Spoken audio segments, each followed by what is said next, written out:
آئیں اس پاکستان کی حقیقت آپ کو بتاتے ہیں. اس پاکستان کو ملک نہ سمجھیے گا، بہت بڑی غلطی کریں گے. یہ پاکستان اللہ کے رازوں میں سے ایک راز ہے. یہ پاکستان میرے آقا صلی اللہ علیہ وسلم کی خاص الخاص نگاہ میں بنا ہوا ہے. آئیں آپ کو واقعات بتاتے ہیں.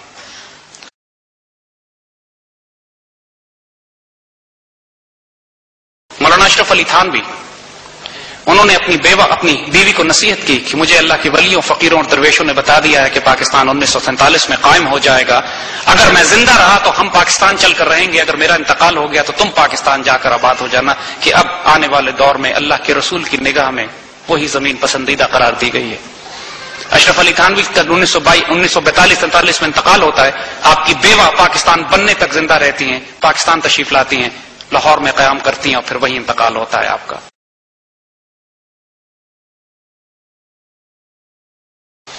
پیر جماعت علی شاہ، پیر مانکی شریف، بڑے بڑے اولیاء اور فقراء جن کو خود براہ راست حضور نے خواب میں آ کے بشارت دی اور حکم دیا کہ اس پاکستان کی تعمیر میں اس پاکستان سے مخالفت نہ کرنا، جو مخالفت کرے گا رون دیا جائے گا. آپ کے والد نے جب پاکستان کے ساتھ کلات کو انیکس کیا تھا تو اس کے پیچھے کیا وجوہات تھی؟ آفٹر آل اس وقت کی شورا ہوگی، کاؤنسل ہوگی، لوگوں نے سوچ بچار کی ہوگی. ٹھیک ہے، فیصلہ آپ کے والد نے سنایا، بٹ پیچھے تو بہت لوگ ہوں گے جنہوں نے وہ کیا ہوگا. لقمان صاحب، it was my grandfather Mir Ahmad Yar Khan نے. جی ہاں، یہ تقریباً 47 میں جب اعلان کیا، it was the reason because Quaid Azam صاحب جو تھے وہ ہمارے لائر تھے. He was representing Kalat state in Indo Pak. So that was the reason جس کی وجہ سے ایک تعلق ان کا بنا ہوا تھا. اینڈ وہ مانگ رہے تھے کہ ایک آزاد مسلمانوں کے لیے ایک ملک بنائے. تو انہوں نے یہ چیز شیئر کیا ہمارے دادا کے ساتھ.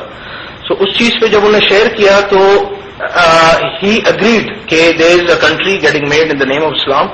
سو that was one of the reasons that he joined. And but he was a bit reluctant to join, کیونکہ ظاہری بات ہے it was a big decision, but still he did it. تو he was not doing it. مگر ان کو جیسے ایک خواب میں حضور پاک صلی اللہ علیہ وسلم کی طرف سے ایک اشارہ ملا کہ there is a country getting made in the name of Islam and you're trying to hurdle it. So that was the reason that he joined Pakistan. But let me ask you one thing point blank. آپ نے ابھی کہا کہ حضور صلی اللہ علیہ وسلم نے آپ کے دادا کو بشارت دی خواب میں آ کے کہ وہ پاکستان کے ساتھ ملے؟ جی ہاں، جس طرح I am telling you کہ میرے والد کے ساتھ ایک دن میری بات ہو رہی تھی and I asked him this question that why did we join Pakistan when we were independent state. So he smiled and said the same thing کہ I asked the same question from my father one day جو میرے دادا تھے کہ why did we join Pakistan. So that was told to him and my father told me one day, so I'm just saying it on live on TV today like I said it that day on Geo as well.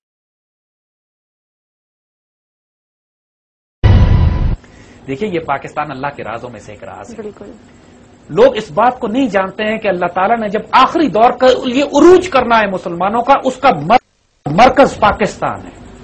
یہ 27 رمضان المبارک کو بننے والا یہ ملک جس کے نام کا مطلب مدینہ طیبہ ہے، پاکستان کا مطلب جو مدینہ طیبہ ہے، جو مدینہ طیبہ ثانی ہے، جو 40-50 لاکھ شہداء کے سائے میں بنا ہے، جو اللہ تعالیٰ کے خاص کرم سے قائم کیا گیا، خاص کرم سے قائم رکھا گیا. اس کے پیچھے ایک بہت بڑا مقصد ہے. اتنی بڑی روحانی دنیا اس ملک کی حفاظت کرنے کے لیے متعین کی گئی ہے. جو فیصلے کر دیے گئے، اب صرف یہ ہو رہا ہے کہ کون خوش نصیب ہوگا، کون بد نصیب ہوگا، کون اس ملک کو نقصان پہنچائے گا. خشفاق احمد صاحب اس کی مثال صالح علیہ السلام کی اونٹنی سے دیتے ہیں. فرماتے ہیں کہ جس طرح صالح علیہ السلام کی اونٹنی معجزے سے بنی تھی، نشانی کے طور پر قائم کی گئی تھی، اور جس نے اس اونٹنی کو نقصان پہنچایا اس قوم کو تباہ کر دیا گیا، اور جس نے اس اونٹنی کی عزت کی اللہ نے اس کی حفاظت کی اور اس کو بچا کے رکھا. پاکستان صالح علیہ السلام کی اونٹنی کی طرح خوبصورت مثال دی انہوں نے.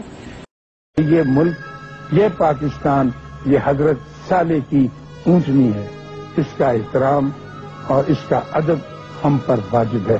حکومت کا بالکل خیال نہ کریں، حکومت والوں کے نہ ادب کریں، ان کو نہ مانیں، جو کہنا چاہتے ہیں ان کے خلاف کہیں، مجھے کوئی لیکن اس ملک کے، اس سرزمین کے، اس دھرتی کے خلاف اگر آپ نے کوئی بات کی تو پکڑے جائیں گے اور بڑے عذاب کی صورت میں گزریں گے. الحمدللہ کہ ابھی تک کسی نے ملک کے خلاف کوئی بات نہیں کی. باریکیاں سی نکال کے کچھ سیاست میں سے الٹی پلٹی باتیں بیان کرتے چلے جاتے ہیں. ان بندوں میں ایک بہت ہی نیک مبارک وجود صوفی برکت علی صاحب کا ہے. رائٹ. ان کی یہ کتاب بھی ابھی لیٹسٹ شائع ہوئی ہے محب پاکستان کے نام سے، یعنی لور آف پاکستان، پاکستان سے پیار کرنے والے. محب پاکستان. صوفی برکت علی صاحب فیصل آباد کے پاس سمندری روڈ پہ دارالاحسان کے نام سے آپ کا ایک مقام ہے، وہیں پہ آپ کا مزار بھی ہے. صحیح. اور جو فیض آپ کا کس دور میں ابھی 91 92 میں انتقال کیا، ابھی لیٹسٹ. Right right right. اور اتنا خوبصورت فیض ان کا پھیلا، اور ان کے بارے میں تو دشمن بھی کہتے ہیں، ان کے مخالفت کرنے والے بھی کہ اللہ کے ولی فقیر درویش. صوفی برکت علی صاحب کے ہم الفاظ آپ کو سناتے ہیں جو اس کتاب میں انہوں نے کوٹ کیے ہیں، اور ان کے تمام جو ان سے وابستہ افراد ہیں وہ جانتے ہیں اس بات کو. وہ یہ کہتے ہیں کہ یہ خود اپنی زبان سے انہوں نے بات کی ہے، دیوانے کا حوالہ دیا ہے لیکن ہیں ان کے الفاظ، کہتے ہیں کہ ایک دیوانہ کے جنگل میں دن کے چن رہا تھا اور کہہ رہا تھا کہ وہ دن دور نہیں ہے کہ جب پاکستان کی ہاں اور نہ میں دنیا کے فیصلے ہوں گے. اقوام متحدہ فیصلہ کرنے سے پہلے پاکستان سے پوچھے گی کہ ہم اس کام کو کریں یا ہم اس کام کو نہ کریں. ان کو 91 میں آپ کا انتقال ہوا. کہتے ہیں کہ بندے پیدا ہوتے رہیں گے، آتے رہیں گے، جاتے رہیں گے، لیکن یہ آواز مکتوب کر دی گئی ہے، لکھ دی گئی ہے. وہ بڑا خوبصورت شعر ہے ان کا. یہ کہتے ہیں کہ یہ صدا میری نہیں، یہ جو بات میں کہہ رہا ہوں یہ میری صدا نہیں ہے. یہ بھی پوئٹ تھے، انہوں نے شاعری بھی تھوڑی سی کی. یہ صدا میری نہیں، یہ تو ہے منشائے رب بالیقین، یعنی میرے رب کی یہ منشا ہے اور یقین سے میں بات کر رہا ہوں. بلکہ ایک جگہ تو انہوں نے یہ فرمایا کہ کہتے ہیں، میں الکھ نگری میں ممتاز مفتی الکھ نگری میں بابا جی کو کوٹ کرتے ہوئے صوفی برکت علی صاحب کو کہتے ہیں کہ لوگوں جان لو کہ ایک وقت آنے والا ہے کہ UNO کوئی قدم اٹھانے سے پہلے پاکستان سے پوچھے گی کیا میں یہ قدم اٹھا لوں. اس وقت ہم رخصت ہو چکے ہوں گے، لیکن اگر ایسا نہ ہوا آ کے میری قبر پر تھوکنا. یعنی اتنا بڑا چیلنج انہوں نے دیا کہ اگر ایسا نہ ہوا تو آ کے میری قبر پر تھوکنا.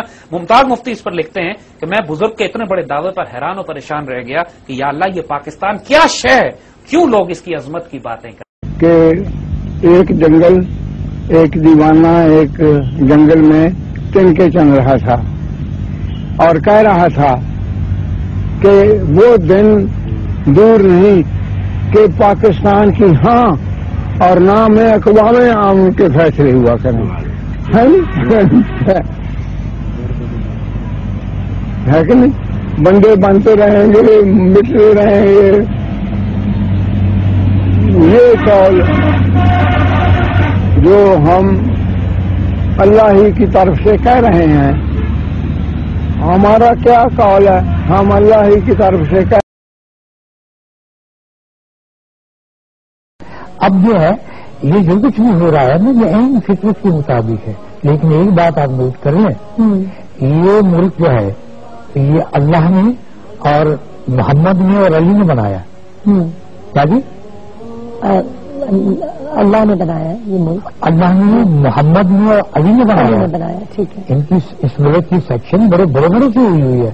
اور جب تک یہ سورج چاند قائم ہے اور دنیا قائم ہے، پاکستان دنیا کے اندر بہت بڑا نام ہے اس کا، اور یہ پوری امہ کو اکٹھا کرے گا. اور سارے یہ چھٹ رہا ہے کام، یہ وہ چھانٹی ہو رہی ہے. یہ جو ہے نا کیڑے مکوڑے اور اس قسم کی چیزیں چھانٹی ہو رہی ہے. اور جو کچھ آپ کے ساتھ ہو رہا ہے یہ درست بھی ہو رہا ہے. اس لیے جب بجلی کم ہوگی تو بھائی آپ کو پرانی دادی ماں یاد آئے گی جب آپ دیے جلاتے تھے، اور آپ کی آنکھیں خبر ہوں گی اس ماحول کی جو وہ ماحول پرانا تھا ہمارا. چینی کم ہوگی تو شوگر بھی تو آپ کی کم ہوگی، بیماریاں کم ہوں گی، اخراجات کم ہوں گے. آٹا کم کھائیں گے تو پیٹ بھی تو ٹھیک رہیں گے. آپ کیا پتا ہے کہ فطرت کس طریقے سے انسانیت کا علاج کرتی ہے. یہ علاج ہو رہے ہیں آپ کے.